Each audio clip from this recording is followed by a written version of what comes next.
여러분 안녕하십니까? 금요일 아침 뉴스투데이 경남 시작합니다. 먼저 오늘의 주요 뉴스입니다. MBC 경남이 보도한 창원 국가산단 확장 사업의 수상한 점용 허가 의혹이 사실로 밝혀졌습니다. 땅에 이어서 나무까지 추가 보상을 해야 할 상황입니다. 60세부터 74세까지 아스트라제네카 백신 접종을 위한 예약 접수가 진행됩니다. 경남의 코로나19 확진자는 사흘째 20명대를 보이며 다소 진정되고 있습니다. 전동 킥보드 사고를 막기 위해 오는 13일부터 관련법이 강화됩니다. 하지만 그 실효성은 여전히 논란입니다. 도민구단인 경남FC가 프로축구구단 가운데 처음으로 유소년재단을 설립했습니다. 어릴 때부터 체계적인 훈련을 통해 프로선수로 키우겠다는 전략입니다. 창원 국가산업단지 확장 사업에서 땅 투기와 수상한 점용 허가 의혹이 있다는 보도를 지난달에 해드렸는데요. 창원시가 조사해봤더니 사실로 밝혀졌습니다. 땅 소유자들은 30억 원이 넘는 토지 보상금을 타갔는데 나무까지 추가 보상을 해야 할 상황입니다. 정영민 기자가 취재했습니다. MBC 경남이 처음 투기 의혹을 제기한 곳은 창원 국가산업단지 확장 사업 지역 중 창원시 남지공원 일대 13,000여 제곱미터. 이 일대가 사업 부지에 포함되면서 해당 임야를 분할 매입한 김모 씨 등 11명이 최근 창원시에서 받은 토지 보상금은 36억 원 정도. 부지 매입비 16억 원을 빼더라도 3년 만에 20억 원의 시세 차익을 남겼습니다.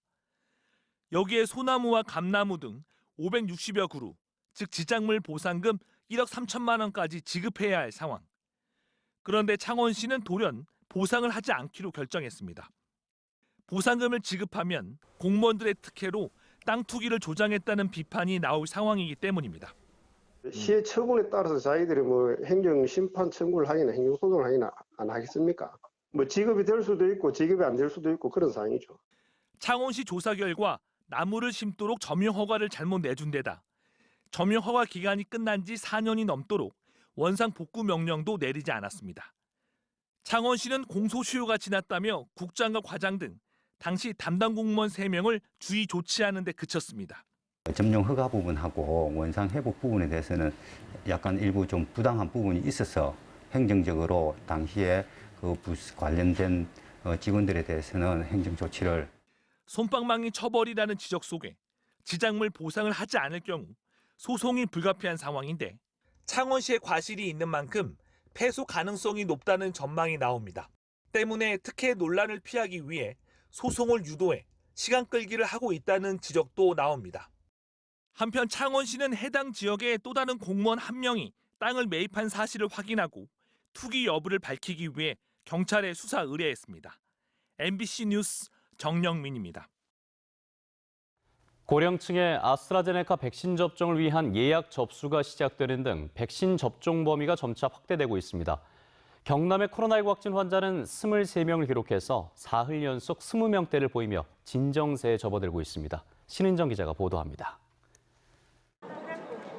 75세 이상 고령층에 화이자 백신을 접종하는 예방접종센터가 다시 문을 열었습니다. 백신 수급 불균형으로 운영을 임시 중단한 뒤 1차 접종자에 한해 2차 접종이 시작된 겁니다. 팔에 힘 빼고요. 편안하게 계세요. 27일부터 순차적으로 진행될 60세에서 74세까지 백신 접종을 위한 예약 접수도 진행됩니다. 모두 아스트라제네카 백신으로 질병관리청 홈페이지 등을 통해 70에서 74세는 어제부터, 65에서 69세는 10일부터, 60에서 64세는 13일부터 원하는 접종 날짜와 시간을 예약할 수 있습니다.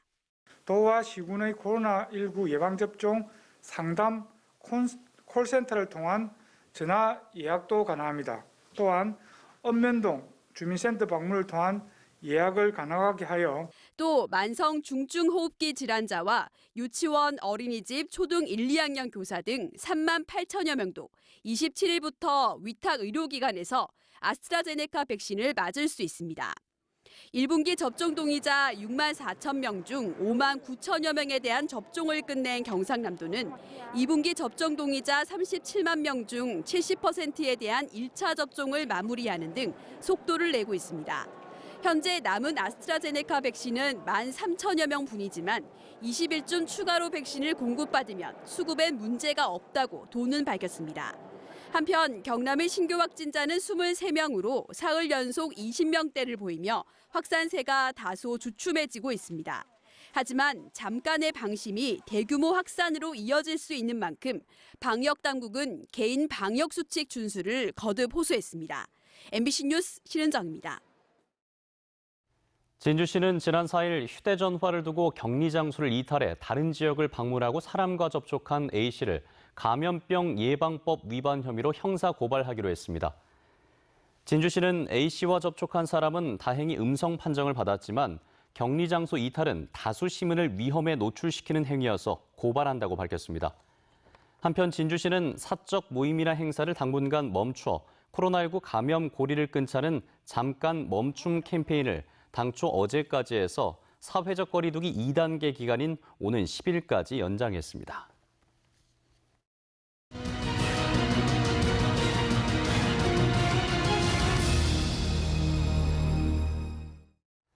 위험천만한 전동 킥보드 문제를 안전 경남 시간에 전해드렸는데요. 오는 13일부터 안전조치가 강화됩니다. 안전모를 반드시 써야 하고 2명이 타거나 인도로 달리는 것도 금지됩니다. 어기면 최대 10만 원까지 벌금을 내야 하는데 그 실효성은 여전히 논란입니다. 문철진 기자입니다. 창원의 한 대학가입니다. 한 남성이 안전모를 쓰지 않은 채 전동 킥보드를 타고 도로를 달립니다. 2명이 함께 타고 달리는 장면도 보입니다. 개정된 도로교통법이 시행되는 오는 13일부터 이런 행위는 모두 불법입니다. 앞으로 안전모를 안 쓰면 2만 원, 차도나 자전거 도로가 아닌 인도에서 타면 3만 원, 2명이 타면 4만 원의 범칙금을 내야 합니다. 만 16세부터 딸 수 있는 원동기 운전 면허가 없거나 음주운전을 하다 적발되면 10만 원의 범칙금도 부과됩니다. 당장 일주일 뒤부터 법이 시행되지만 이런 내용을 아는 전동 킥보드 이용자는 거의 없습니다. 들어본 적은 없는 것 같아요. 전혀. 네.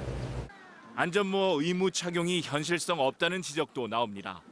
공유형 킥보드의 경우 개인이 안전모를 늘 가지고 다니기 어렵고 업체에서 대여해 주는 것도 위생 문제나 분실 우려 때문에 쉽지 않다는 겁니다. 먼 길 가기 힘들면은 그냥 즉흥적으로 타기도 하기 때문에 맨날 체참하는 건 약간 조금 그런 거에서 어렵지 않나. 단속이 실제로 가능할지도 의문입니다.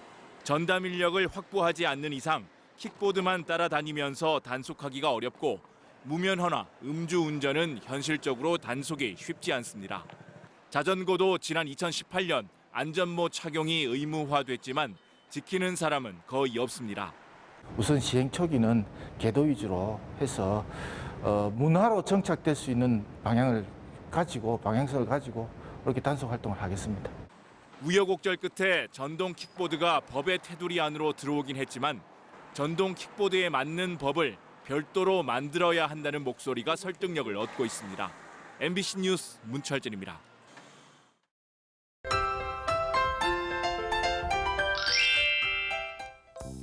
오늘은 황사의 영향으로 전국의 공기질이 탁합니다. 어제 고비 사막에서 발원한 황사가 북서풍을 타고 우리나라로 유입되고 있는데요.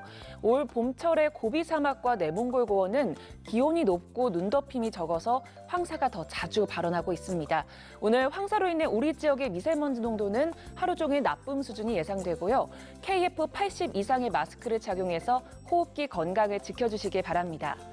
오늘 오후 한때 경남 내륙에는 비가 오겠습니다. 기압골의 영향으로 경남 중부와 서부 내륙을 중심으로 오후에 잠깐 비가 오겠는데요. 예상되는 강수량은 5mm 미만으로 적은 양이 오겠습니다. 위성 영상 보시면 오늘 구름이 많이 지나다가 저녁부터 맑아지겠습니다. 오늘 오후부터 밤 사이에는 우리 지역에 바람이 강하게 부는 곳이 있어서 시설물 관리 잘해주시길 바랍니다. 오늘 어제와 기온 비슷하겠습니다. 현재 기온 보시면 창원이 12도, 함안은 10도 내외를 보이고요. 한낮 기온은 창원 22도, 양산은 23도 안팎이 예상됩니다. 거창의 한낮 기온 23도, 진주도 23도까지 오르겠습니다. 바다의 물결은 최고 3m까지 매우 높게 일겠습니다. 동해남부 먼바다를 중심으로는 풍랑 예비특보가 발표돼 오늘 오후부터 발효될 걸로 보입니다. 내일 아침 기온이 5도 내외로 떨어져 쌀쌀한 곳이 있겠습니다. 주말 동안 대체로 맑은 날씨가 예상됩니다. 날씨 정보였습니다. 지난 2019년에 방사한 따오기가 처음으로 자연에서 번식에 성공했다는 소식 지난주에 보도해드렸는데요. 창녕군은 어제 2019년과 지난해에 이어 세 번째로 40마리의 따오기를 자연에 방사하며 따오기 복원 사업에 속도를 내고 있습니다. 이재경 기자가 다녀왔습니다. 야생 적응 방사장에 갇혀있던 따오기들이 문이 열리자 하나 둘 힘차게 날아오릅니다. 42년 전 우리나라에서 자취를 감췄던 따오기가 다시 자연으로 돌아가는 순간입니다. 지난 2008년 중국에서 따오기 한 쌍을 들여와 복원 사업을 벌인 결실이기도 합니다. 지난 2019년과 지난해에 이은 세 번째 야생 방사. 앞선 두 차례 방사에서는 비교적 환경에 덜 예민한 수컷의 비율이 더 높았지만 이번에는 야생에서의 번식률을 높이기 위해 암컷과 수컷의 비율을 똑같이 해서 각각 20마리씩 방사했습니다. 지난 2년 동안 자연으로 방사된 따오기의 생존율은 62.5%로 80마리 가운데 50마리가 우포늪 일대에서 살고 있습니다. 방사된 따오기들의 효율적인 관리를 위해 창녕군은 330여 명의 국민들로 명예 모니터링단을 꾸렸고 이를 경남 전역으로 확대할 계획입니다. 창녕군 관내를 벗어나서 경남 도내로 분산할 것을 대비해서 경남 도내의 따오기 네트워크를 구성을 추진을 하고 있습니다. 살아가기 좋게끔 서식지를 확보해주고 그리고 또 친환경 농법을 계속 확대해 나가서 각종 독극물로부터 따오기가 안전한 창녕군은 올 가을쯤 따오기를 추가로 야생 방사하기로 하는 등 따오기 복원 사업에 박차를 가하고 있습니다. MBC 뉴스 이재경입니다. 스포츠계에서는 프로 선수들이 차근차근 성장하기 위해선 어릴 적부터 체계적인 훈련을 받는 게 중요한데요. 이런 가운데 도민구단인 경남FC가 프로축구구단 가운데 처음으로 유소년재단을 설립해 운영한다고 합니다. 서창우 기자가 취재했습니다. 2년 전 우리나라를 떠들썩하게 했던 20세 이하 월드컵 대표팀. 아르헨티나와 에콰도르 등 강팀을 차례로 무너뜨리며 준우승을 차지했습니다. 당시 선수 21명 가운데 대부분인 18명이 K리그 유소년팀 출신. 유소년 시스템이 자리를 잡으면서 값진 결과로 이어진 겁니다. 이런 가운데 경남FC가 프로구단에선 처음으로 유소년 재단을 만들었습니다. 지금과 같은 의무적인 운영이 아닌 체계적인 시스템을 만들겠다는 겁니다.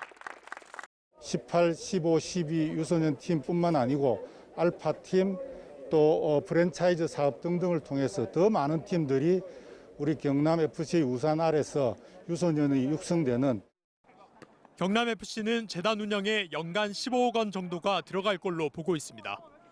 유소년 재단이 힘을 얻으려면 결국 꾸준한 관심과 지원이 필요한 상황. 이를 위해서 경남은 기존 스폰서십을 활용하는 한편 기부 후원회인 아너스클럽을 만들어 재원을 마련하겠다는 계획입니다. 현재 경남FC 소속 선수는 33명. 이 중 절반가량을 유소년 재단 출신으로 꾸리는 게 경남의 목표입니다. 즉시 전력감은 바로 낼 수는 없거든요. 하지만 그런 친구들이 성장할 수 있도록 경험을 쌓을 수 있도록 좀 부족하더라도 기회를 줄 수 있는 그런 상황도 이제 만들어줘야 된다는 생각이기 때문에 그런 역할을 앞으로 제가 해야 될 것 같습니다. 본격 막을 올린 유소년 재단. 전력 강화와 함께 지역민을 흡수할 수 있는 도민구단으로 발돋움할 수 있을지 주목됩니다. MBC 뉴스 서창우입니다. 매주 금요일에 보내드리는 문화가 산책 시간입니다. 오늘은 창원의 노동자 문학 전시회와 진주 소년운동 자료 전시회 등 도내 문학의 소식을 김태석 기자가 정리해드립니다. 창원시립 마산문학관이 다음 달 6일까지 창원 수목원 생태연못에서 경남 작가회 회원의 시와 30편을 전시하는 특별 기획전을 엽니다.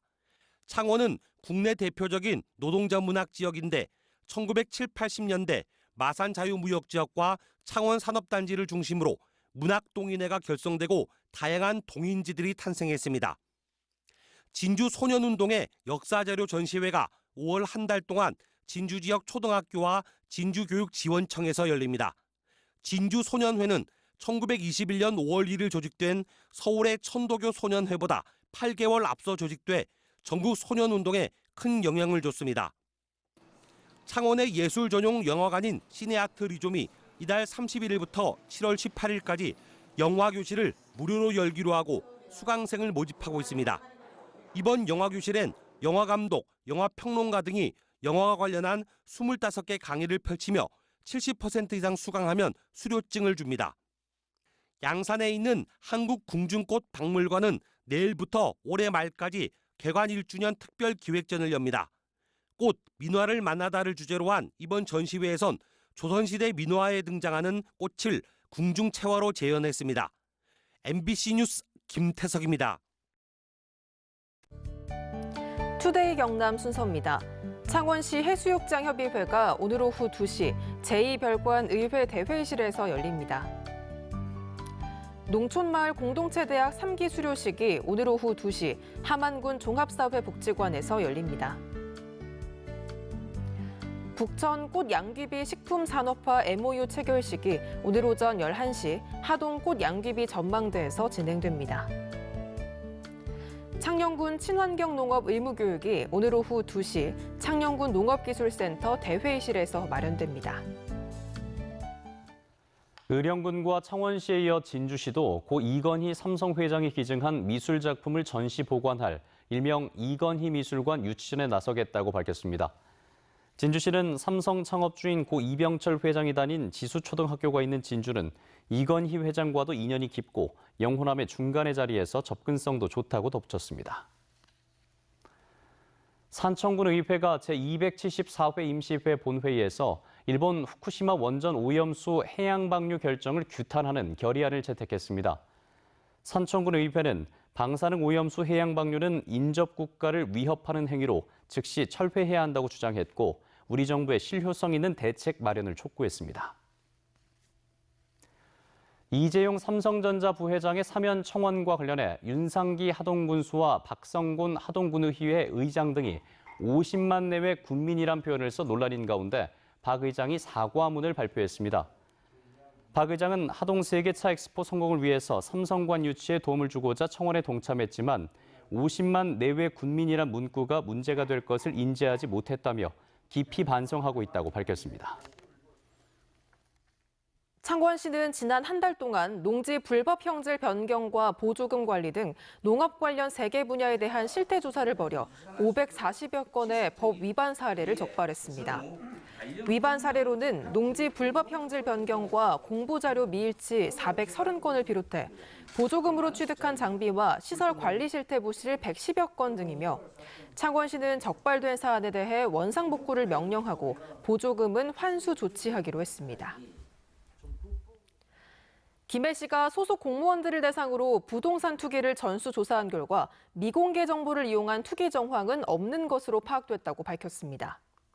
다만 진례 공공지원 민간 임대지구에서 토지를 거래하고 이후 보상까지 받은 공무원 1명의 경우 현재 경찰에서 수사가 진행 중인 사안이어서 수사 결과를 지켜본 뒤 행정 조치하겠다는 방침입니다. 진주시는 지난 3월 말에 착수한 공직자 부동산 거래 조사를 이달 중으로 마무리할 계획이라고 밝혔습니다. 조사 대상 공직자는 시장 등 5급 이상과 해당 사업 공무원 본인을 비롯해 배우자와 가족이며 대상 개발 사업은 2014년 이후 자체 추진한 뿌리 일반 산단 조성과 농업기술센터 신축, 진양호 공원 개발, 장제공원 민간 특례 사업 등이라고 진주시는 설명했습니다. 경남의 핵심 사업 중 하나인 지역혁신 플랫폼 사업이 2021년 교육부 공모에 선정됐습니다. 지역혁신 플랫폼 사업은 올해부터는 울산과 협력하는 형식으로 확대됐으며 경상남도와 울산시는 앞으로 4년간 국비 1,600억 원 등 2,600억 원 규모의 예산을 투입해 USG 공유대학 시스템 등 지역 인재를 대규모로 양성하는 데 집중 투자할 계획입니다. 창원지방법원 제4형사부는 인터넷 메신저 텔레그램을 이용해서 마약을 판매한 혐의로 재판에 넘겨진 30살 A씨에게 징역 5년, 26살 B씨와 C씨에게 각각 징역 3년과 징역 2년 6개월을 선고하고 이들로부터 마약을 제공받거나 투약한 3명도 실형이나 집행유예를 선고했습니다. 재판부는 이들이 저지른 마약류 범죄가 다양하고 소지한 마약류의 양도 상당해 조직적 또는 전문적인 범행으로 평가할 수 있다면서 이같이 판시했습니다. 고성군이 화력발전지역 자원시설세 세율 인상을 내용으로 하는 지방세법 개정안 처리를 국회에 촉구했습니다. 고성군은 국회 행정안전위원회에 전달한 서한문에서 화력발전으로 인한 주민 건강과 환경 피해 복구, 친환경 에너지 전환을 위한 재원을 마련하려면 지역자원 시설세 세율 인상을 내용으로 하는 지방세법 개정안이 조속히 처리돼야 한다고 밝혔습니다. 경남 지역의 소비자 물가가 큰 폭으로 올랐습니다. 동남지방통계청에 따르면 4월 경남 지역의 소비자 물가 지수는 106.9위로 1년 전보다 2.5% 상승했으며 지난 2012년 3월 이후 9년 1개월 만에 최대치입니다. 농축수산물은 12.6% 올라 지난해 8월 이후 9개월 연속 두 자릿수 상승률을 기록했습니다.